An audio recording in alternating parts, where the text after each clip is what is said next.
తాకట్టులో ఉన్న బంగారాన్ని విడిపించి ఆ రోజు ఆన్లైన్ ధరకే కొంటుంది కొమ్మూరి గోల్డ్. అమ్మ నమస్కారం. నమస్తే అంజలి గారు. ఎలా ఉన్నారమ్మా? బాగున్నాను. ఫైన్. అమ్మ చాలా ప్రశ్నలు మనకి కామెంట్స్లో వస్తూ ఉంటాయి. ఇందులో భాగంగా ఎక్కువ టాపిక్స్ చూసిన సోషల్ మీడియాలోనే ఈ స్పిరిచువల్ వీడి గురించి మాట్లాడుకునేటప్పుడు కావచ్చు, డిఫరెంట్ టాపిక్స్ మాట్లాడేటప్పుడు ఎక్కువగా ప్రస్తావించే ఒక ప్రశ్న ఉంటుంది, నెగిటివ్ ఎనర్జీ అని. అంటే నెగిటివ్ ఎనర్జీ అనేది నిజంగానే ఉంటుందా?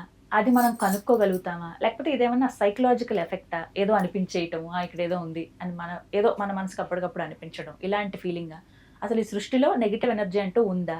అది దేనికి ఉంటుంది? మనుషులక, ఇళ్ళక, వస్తువులక, స్థలాలక, దేనికి ఉంటుంది? అసలు ఎలా వస్తుంది అసలు అది? మీరు పూర్ణం అయిపోతే నెగిటివ్ లేదు, కానీ నెగిటివ్ అనేది ఎవరికి వాళ్ళ భావం నుంచే వస్తుందండి. ఎందుకనంటే మీకు భయం, అనుమానం, అధైర్యంగా ఉండడము, దీని నుంచి నెగిటివ్ పోతుంది. అప్పుడు ఏమవుతుంది అని అంటే, ఇప్పుడు వాళ్ళు ఆ అనుమానంతో ఇక్కడ నెగిటివ్ అంటే సంకల్పంలోనే నెగిటివ్ వచ్చేస్తుంది. ఇప్పుడు మీరు ఒక పని తీసుకోండి. ఇప్పుడు భగవంతుడి దగ్గర కూర్చుని మీరు ఏదో ఒక వ్యాపారం పెడుతున్నారు, కూర్చుని మీరు పూజ చేస్తూ నాకు బాగా జరగాలని దండం పెట్టుకోవడం వేరు. అంటే నువ్వు చేస్తున్నావు, ఆ చేసేదానికి సపోర్ట్ భగవంతుడు అనుకున్నావు, నీ భావంలో బలం వచ్చేస్తుంది. అసలు అవుతుందా లేదా, భగవంతుడు చేస్తాడా చేయడా, ఈ వ్యాపారం పెడుతున్నాను, ఇది ఎలా ఉంటుంది అని మొదలు పెట్టారు అనుకోండి, మీ నెగిటివ్ వచ్చింది కదా. ముందు నుంచే చాలా వరకు ఉంటుంది, ముందు నుంచే చాలా శంక ఉంటుంది. చాలా మంది చూడండి, ఎదురు ఎవరో ఇవాళ బాలేదు ఎదురు అని చెప్తారు. వాళ్లే ముందే భయపడిపోతూ ఉంటారు. ఇవాళ ఇది ఎదురొచ్చింది, నాకు పని అవుతుందా లేదా, వెళ్ళిపోవాలి కానీ వెళ్ళిపోవలసి వచ్చింది, వచ్చినప్పుడు పని అవుతుందా లేదా అంటూ మొదలు పెట్టారు, పని అవ్వదు. చాలా మంది అసలు చూసుకోరు, ఆటోమేటిక్గా వెళ్ళిపోతారు. నా ఎక్స్పీరియన్స్ లో నేను ఇప్పటి వరకు ఒక్క కొబ్బరికాయ కొట్టి కూడా ఏ పని చేయలేదు. అవునమ్మా. అంతే, నమ్మకం భగవంతుడు చూసుకుంటాడు. అంత పెద్ద ఆశ్రమం కట్టినా ఏం కట్టినా ఆ మేస్త్రి కొట్టుకుంటానంటాడు, కొట్టుకోబాబు నువ్వు అయితే. ఎందుకనంటే దైవ కార్యం చేసేటప్పుడు దైవం చూసుకుంటుంది, మన కార్యాలు చేసుకునేటప్పుడు మనల్ని పుట్టించిన భగవంతుడు చూసుకుంటాడు. పూర్వం పెద్దలు నారు పోసిన వాడు నీరు పోయడానంటే నిన్ను సృష్టించిన భగవంతుడు కాపాడేది కూడా ఆయనే కదా. అయినా కూడా కష్టాలు అవి చూస్తున్నాం కదా. కష్టాలంటే ఎవరి ప్రారంభం, ఎవరెవరు తెచ్చుకున్నది వాళ్ళు అనుభవించకపోతే ఎలా ఉంటుందమ్మా. అందుకని అట్లీస్ట్ అవి ఎలాగో అనుభవిస్తున్నాము, ఇప్పుడు నెగిటివ్ ఎందుకు? కాబట్టి చాలా వరకు మనమే నెగిటివ్ తెచ్చుకుంటాం. అలా కాకుండా ఈ నెగిటివ్ దోషం అని రకరకాలుగా చెప్పి అందరూ ఇంటి చుట్టూ అన్ని పెట్టండి అంటే ఇంకొంచెం భయాలు పెరిగినాయి. ఈ సోషల్ మీడియా నిండా కూడా ఇక్కడ కుంకుమ నీళ్ళు, ఇక్కడ ఉప్పు, ఇక్కడ ఇది, ఇక్కడ అది పెట్టమంటుంటే ఇంకొంచెం భయం ఎక్కువ. పూర్వం పెద్దలు ఎవరు అలాంటి ఏం చేయలేదు. బయటికి వెళ్ళొస్తే దిష్టి తీసేవారు. ఎందుకనంటే బయట తిరిగేటప్పుడు అనేక రకాల భావజాలం ఉంటుంది కాబట్టి ఆ భావజాలం ఇంట్లోకి వస్తే మిగతా వాళ్ళకి కూడా అది ఇబ్బంది అవుతుంది, ఎఫెక్ట్ అవుతుంది. కాబట్టి ఈ వచ్చిన వాళ్ళకి తీసేసి లోపలికి తీసుకొచ్చేవారు. అలా తీసుకొచ్చేవారు అంటే ఇంటిని ఎప్పుడు దేవాలయం కింద చూసుకునేవారు కాబట్టి వాళ్ళు కాపాడుకుంటూ ఉండేవారు.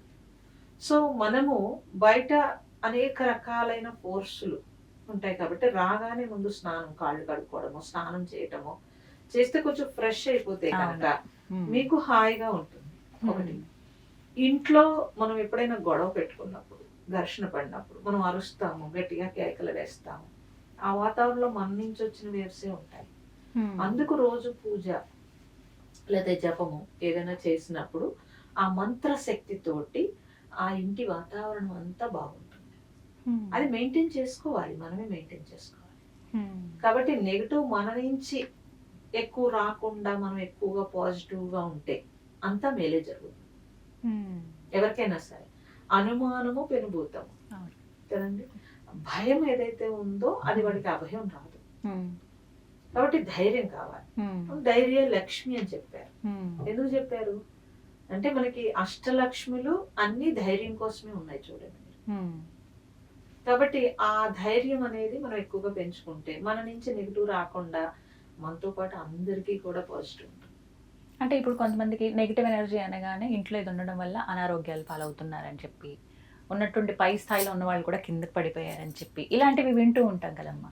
వీటి కోసం కొన్ని ప్రక్రియలు చేసేస్తూ ఉంటాం. ఇవి కూడా ఇందాక మీరు ప్రస్తావించినట్టు. అవును. మీరు ఏ ప్రక్రియ చేసినా మీరు గమనిస్తే అది పూజ, దానం ఉంటుంది, రెండే ఉంటాయి కదండి.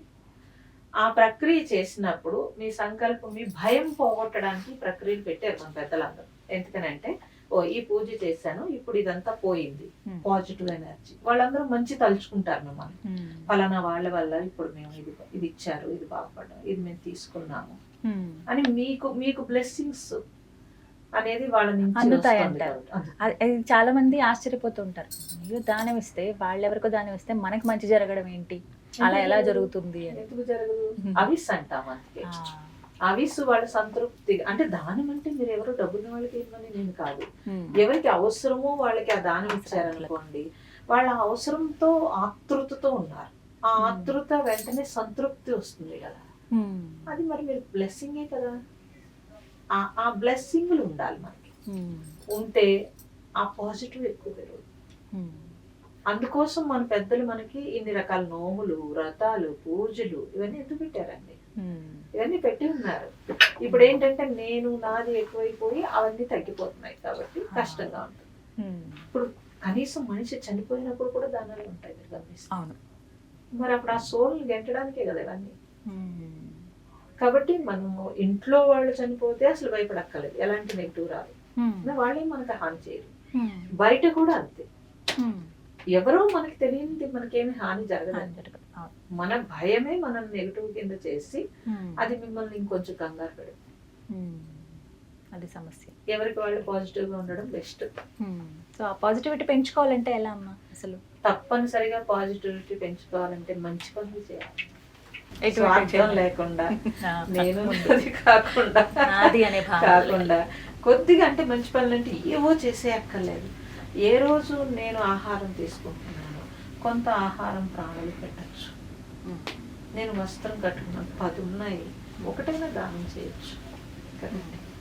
సో అలా మన చుట్టూ ఏవో చిన్నగా ఎవరో ఇబ్బందుల్లో ఉంటారు, మనం హెల్ప్ చేయొచ్చు.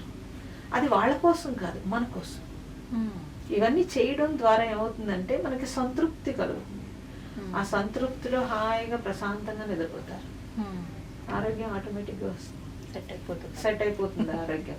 ఇంకా ఎక్కువ తృప్తి పడితే కనుక సుషుప్తి అవస్థ పెరుగుతుంది. ఇది డీప్. రాత్రి నిద్రలో మనకి మీరు ఎప్పుడు పడుకున్నారో తెల్లవారి వరకు మధ్యలో డీప్ స్లీప్ ఉంటుంది. ఆ డీప్ స్లీప్ సుషుప్తి అవస్థ. అవి కొన్ని సెకండ్స్ ఉంటుంది. ఆ కొన్ని సెకండ్స్ లోనే మీకు ఎనర్జీ వస్తుంది. మిగతా నిద్ర అంతా రెస్టే, మామూలుగా రెస్ట్, బాడీకి రెస్ట్. కానీ అది ఆత్మస్థితి అంటాము. ఆ స్థితిలో మీకు ఎనర్జీ ఉంటుంది, బాగా ఎనర్జీ రిసీవింగ్ ఉంటుంది, ఎనర్జీ ఉంటుంది. ఎప్పుడైతే వీడు పగలు మంచి పనులు చేశాడో ఆ సోల్ సాటిస్ఫై అయింది. ఆ సోల్ సాటిస్ఫై అయితే ఆటోమేటిక్గా సుషుప్తి వస్తుంది. ఆ స్టేజ్కి ఇది మనకు తెలుస్తుందమ్మా. మీకు తెలియడానికి మీకు మరణాడు ఆ ఎనర్జీస్ తెలుస్తుంది. మీకు తెలియక్కర్లేదు. తర్వాత రోజు చాలా ఉత్తేజంగా హుషారుగా ఉంటారు, చాలా హుషారుగా ఉంటారు. ఇంకా మీకు తెలియాలంటే మీరు నిద్రపోయి లేవగానే హాయిగా ఉండి ఎవరితో మాట్లాడబుద్ది తలుపు తీసుకుని బయటికి వెళ్ళిపోవాలనిపిస్తుంది. అంటే ఆకాశం వైపు మీరు గమనిస్తే తెలుస్తుంది. ఒక్కొక్కసారి మనకి నిద్ర లేవగానే తలుపు తీసుకుని బయటికి వెళ్ళిపోయి ఆ గాలి, ఆకాశం చూడాలనిపిస్తుంది. అంటే అది ఇది ప్రాక్టికల్ గా మీరు అలా తెలుసుకోవచ్చు, అలా కూడా తెలుసుకోవచ్చు. ఫ్రెష్గా అనిపిస్తుంది, పెద్దగా గబగబా వెళ్ళి పనులు చేసేయాలని అనిపించదు. డోర్ తీసుకుని బయటకు వెళ్ళిపోతే బాగుంది అనిపిస్తుంది. అంటే ఇవాళ మనం చేసే క్రియ నెక్స్ట్ డేనే డిసైడ్ చేస్తుంది. యా, తప్పనిసరిగా డిసైడ్ చేస్తుంది. అదే మంచిగా మనుషులు అలా అంటే పూర్వందరూ అలాగే ఉండేవారండి, పూర్తి హెల్పింగ్ నేచర్తో ఉండేవారు. కాబట్టి వాళ్ళు హ్యాపీగా, ఆరోగ్యంగా, ఆనందంగా ఉన్నారు. ఏ డాక్టర్లు లేరు, ఏ రోగాలు లేవు, సుఖంగా ఉన్నారు వాళ్ళందరూ. ప్రకృతితో వెళ్ళిపోయేవారు. అందుకే సో అలా చేసుకోవచ్చు. సింపుల్, దీనికి చాలా సింపుల్ చెప్పాలంటే ఈ ట్రిక్ అందరూ పాటిస్తే బాగుంటుంది. నేను కూడా ఫాలో అవుతాను ఖచ్చితంగా. చాలా సంతోషం. నమస్కారం.